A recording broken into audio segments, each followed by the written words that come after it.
And I remember Zoe just grabbed me by the shoulders and she's from Chinatown and she's got this intense kind of like New York accent. She's just like, "You're Asian and that's beautiful."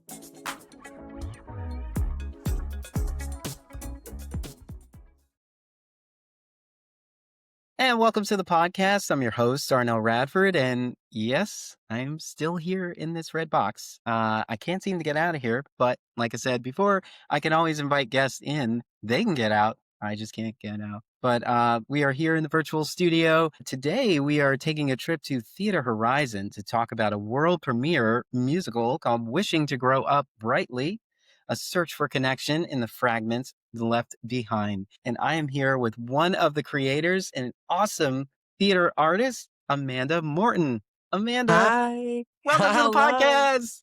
Thank you for having me. Yay! This is awesome. I know I've known you for so long. I can't believe I haven't had a chat with you. I think it's because you're just so wonderfully busy. We're all busy, and I feel Yes. like I've been bopping around states between Pennsylvania, New Jersey, and New York. And Hmm. so, whenever I can find little nooks and crannies to share space with people I love and I'm a fan of, it's really just a pleasure. Awesome. Well, we'll catch the people up. I'm sure some of our listeners like, oh my God, Amanda Morton.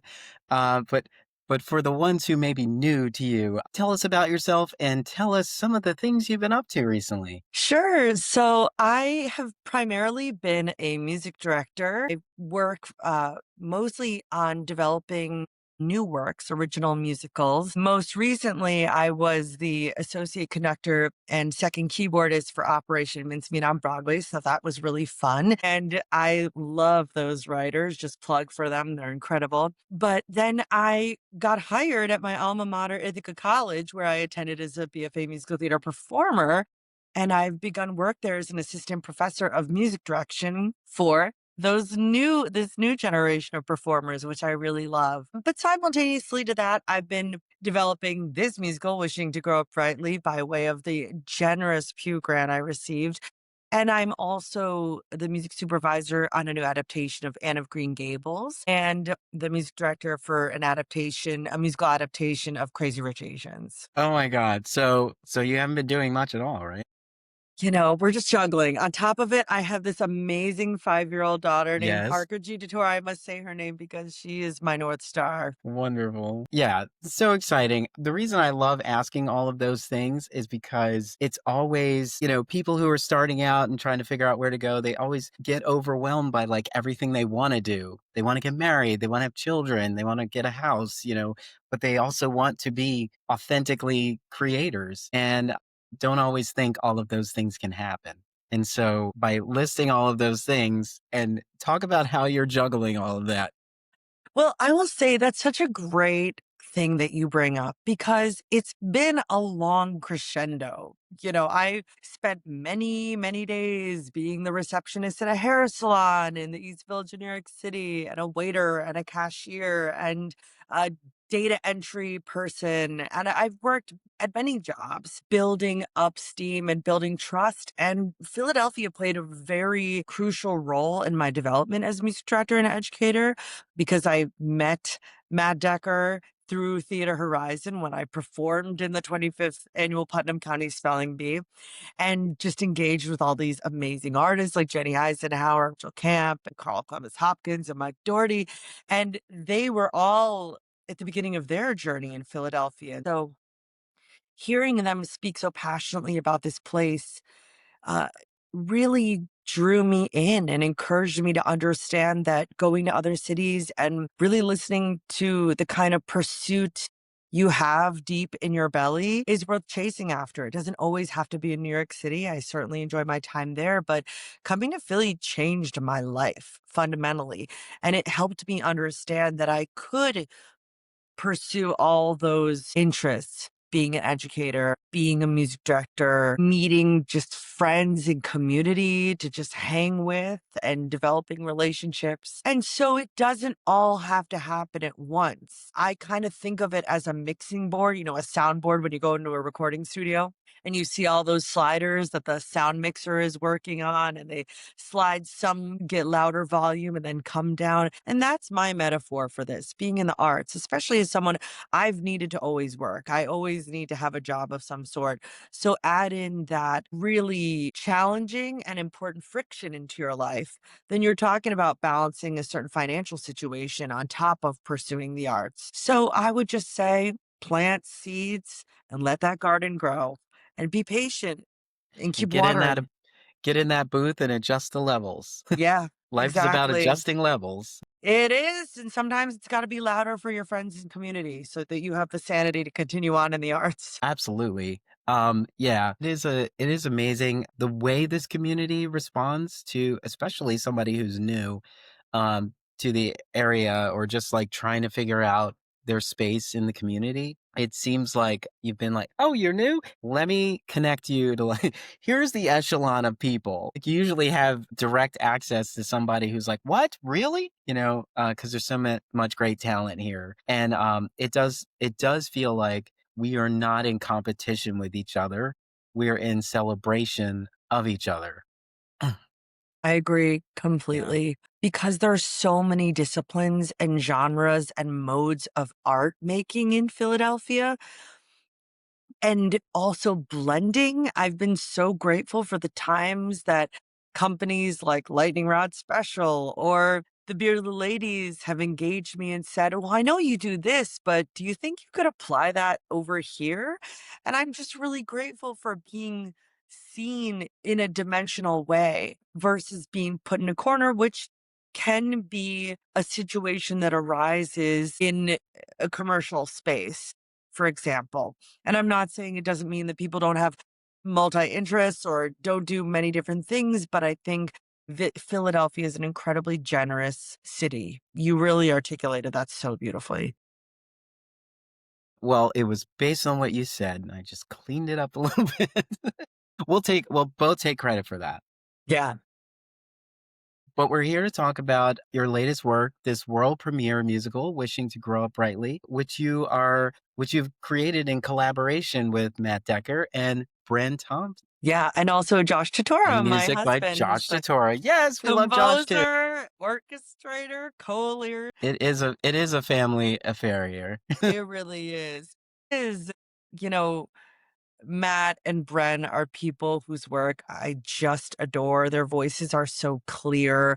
They're incredible storytellers. And Josh, too, even, I think sometimes people relegate music to a certain area, but that is storytelling. And having been a music director and worked on so many new works, it was important for me, too, that Josh was invited into those sessions where we were storyboarding. And in many ways, because we're all coming from different disciplined backgrounds and experiences, the three of them asked me incredible questions. Like the first workshop we did was about a week-long interview where they said, well, we need to get everything that's in your head on the outside. And what was interesting is there were even things that hadn't come up for Josh and me as husband and wife, like that, not for lack of a desire, just time, raising a child, a pandemic, careers, making a living. And so that was really interesting. And then even Matt is someone I know really well, and Bren, there were things that we hadn't gotten into as friends that was surprising to them. And but I felt incredibly safe and invited to reveal that soft underbelly of my history. Hmm. So let's get into it. Let's talk about this piece. In general, tell our listeners what the piece is about, and then let's talk about the origins. Yeah, so it's loosely based on my adoption story as a Korean American who came here when I was 5.5 months old. And we experience it through the lens of grief. So it ends up being an investigation of trying to find a lost history of Korean heritage, but we're experiencing it through the scenario where Amanda, the character, is coming home to help my mother pack up the childhood home after the death of my father.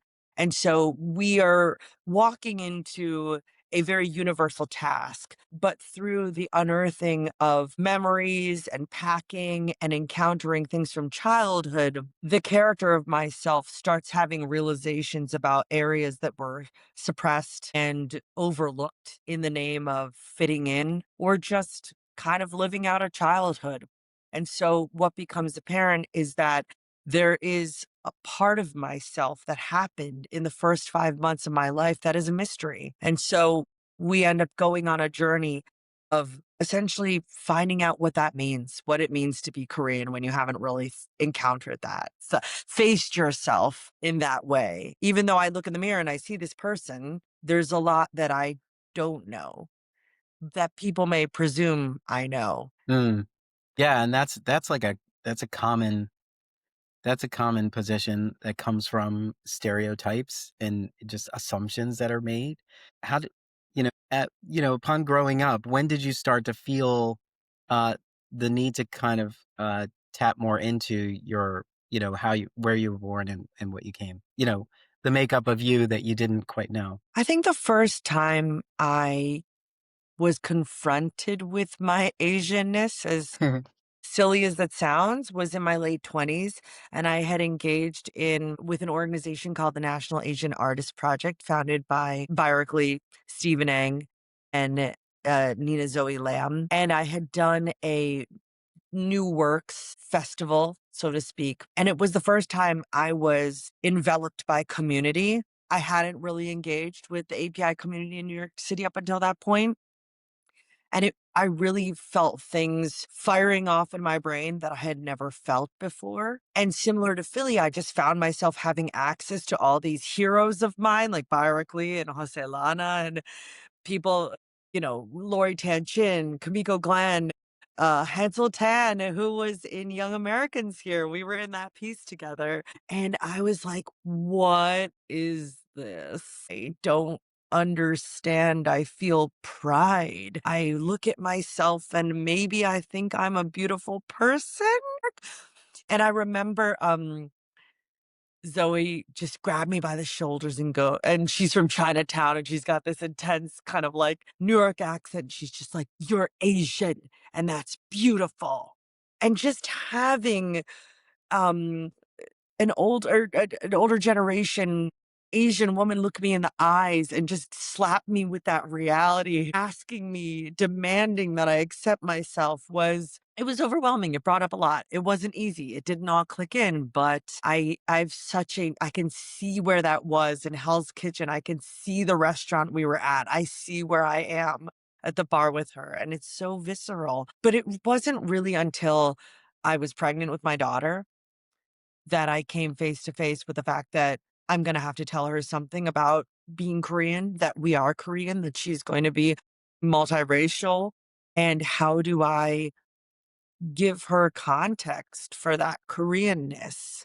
And I started feeling like an imposter. I was like, well, I guess I'm gonna go do some research like anybody else who doesn't necessarily understand a history. And so that was really the first time it caught me. Yeah, it's interesting how comfortable you feel with what you know when it's just for you, when it's just inside, and then when you realize, "Oh, wait, I need to relay this, and I may not know as much as I think I know." Like, I'm very comfortable in what I know, but I might need to know more if I'm gonna share this. Yeah, and I think, in a way, that's also sort of like a business structure. If you're working with people who are new to this and this is your, area of focus and this is your general task, like, you do them, but when you realize you pass them on to someone, you're like, "Wait a minute, I might need to go refresh because Exact what I've been doing has been working for me and I'm happy, but this might leave some holes for someone I'm trying to share this with." Yeah, that muscle memory doesn't necessarily translate to the outside world.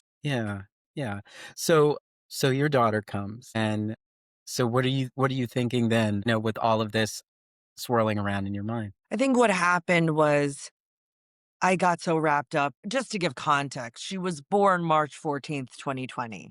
So very quickly the task became helping her survive and like everyone else grappling with psychological and physical obstacles that none of us had ever experienced before. So there was the very immediate role that I had to play with my lizard brain of keeping this sweet, sweet new baby healthy and Mhm. here. And so I don't think, it wasn't bad. It just made me go like, "Oh, right. I have to love her. I have to love her and tell her she's protected and that I accept her." And, all suddenly all those other parental considerations come into play. And I'll just say, flashing forward a bit now, there have been times where, you know, we'll see something on TV and I'll be like, "Do you know that person's Korean too? And we're Korean. How cool is that?" So there's like a very simple, direct reality that she's dealing with. She hasn't conceived of that. She hasn't conceived of other countries. That is really, I don't want to, start getting on the soapbox, but that is the beautiful thing about kids. They are shaping their reality in real time. So they're not looking at you versus me and going, those are different people, though they are different cultures. Mhm. Just like this is a world full of people. Interesting. And so that creates a circumstance that makes it very liberating to go, I can be in a elementary school stage of understanding myself alongside my daughter. Yeah. I think that's great about kids. Kids sort of they kind of observe the thing that they like first. And so they don't it's not their default to find something wrong, you know? They're going like, your hair's funny," or like, because they like it, it's drawing them, And so, yeah, it is that innocence is so beautiful. And there's all those sayings about like, like hate is taught. It's Yeah. not, you're not born to hate, you've been taught to do that. And yeah, I can only imagine, like, for one, whether you felt like the baby's coming. Are you ready? And then the world is saying, by the way, everyone needs to shelter at home and keep a considerable distance from everybody until we figure out what's going on. Yeah. It's like bringing your child into a dystopian world, you know? Yeah. And Yeah. it really is surreal looking back on those days. But then what's beautiful is it reminded me that we can find each other, we can find who we are over time. There's not a rush for that. It can unfold the way it's supposed to. And okay, so now that you've had this in your head, when does the team come together and start to craft this story or start to pull this knowledge out of you to craft the story?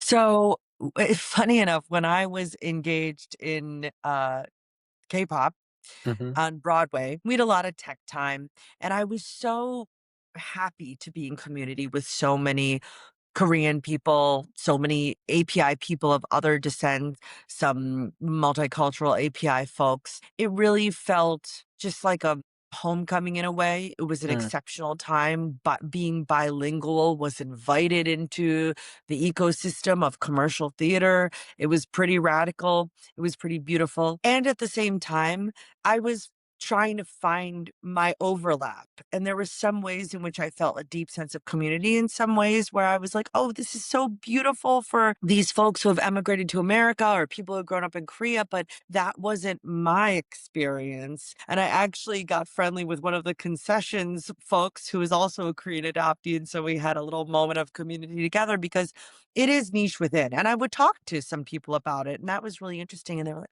oh, interesting, because there is a complicated history for both the Korean and international side of the adoption system. And so I just wanted to understand my Koreanness. So during that tech process, I started writing down memories. I'd recently seen that movie Minari by Isaac Lee with Stephen Yun, and he was talking about his process of just writing down memory from childhood.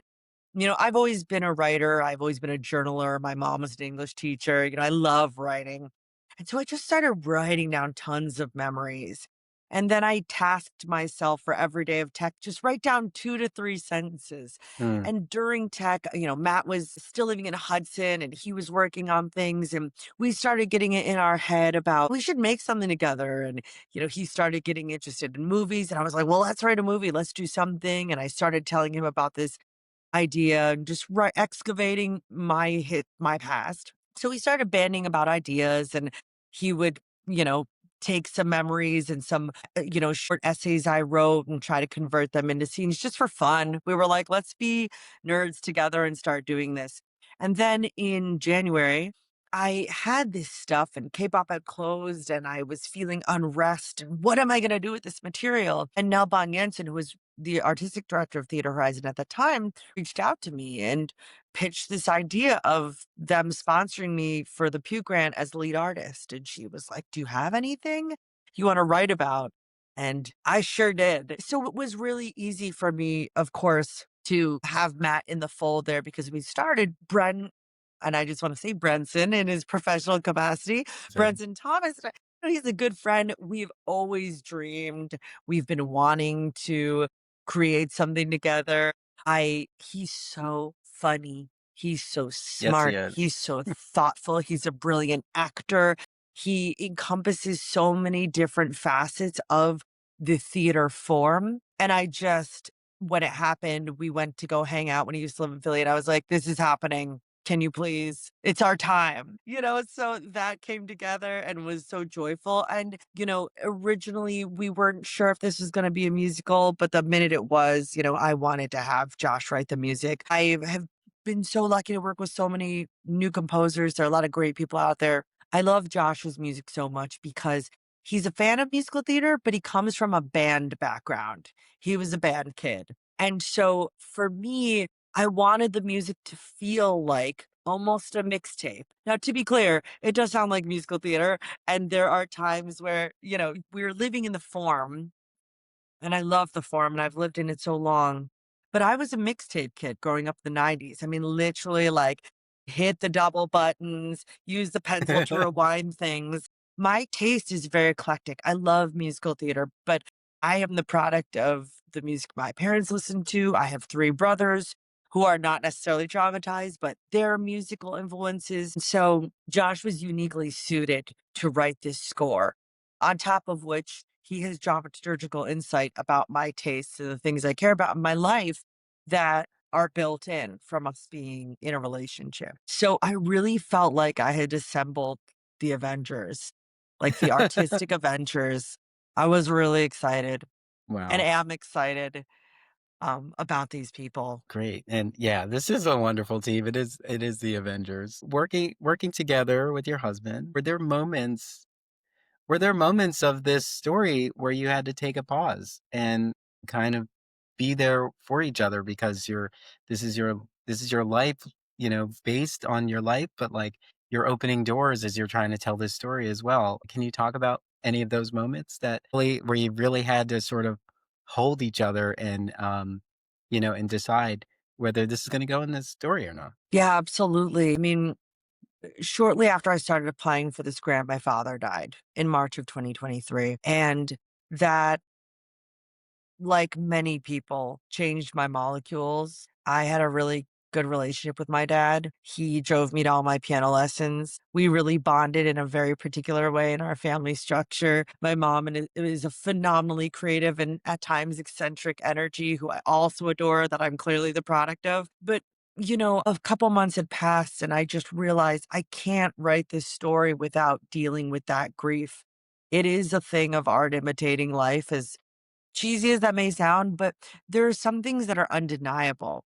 And we had already been talking about the excavation of memory and how memories change the longer you sit with it, the inaccuracy of memory, the more you repeat it and think about it. And here I was losing my father, who had in many ways been the keeper of memories for me because he was a Mm, science man. So he was very ordered and very accurate. My mom is a story weaver. She's accurate too in her own way, but I felt like I was really losing an important piece of myself. So there was that moment. And then also Frontline came out with an expose last year about the Korean adoption system and the fraudulence that existed within the adoption system. There's a broad spectrum of adoptee experience. And I watched this expose and I felt a responsibility in that moment to those findings. And I started writing it in a very aggressive way. And it was very emotional for me to watch that. Adopt the orphanage from which I was adopted, Eastern Welfare Society, is one of the orphanages featured in it.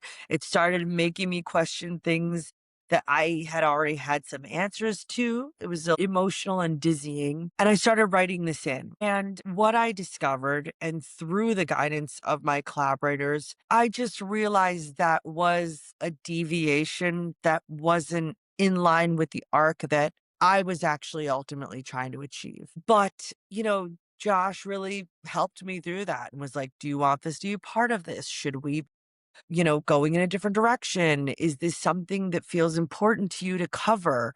And he really helped give me the space to put that in the show and accept me when I had the realization that this is not the story that I necessarily want to tell in this moment. It's a story that can be told and will be told.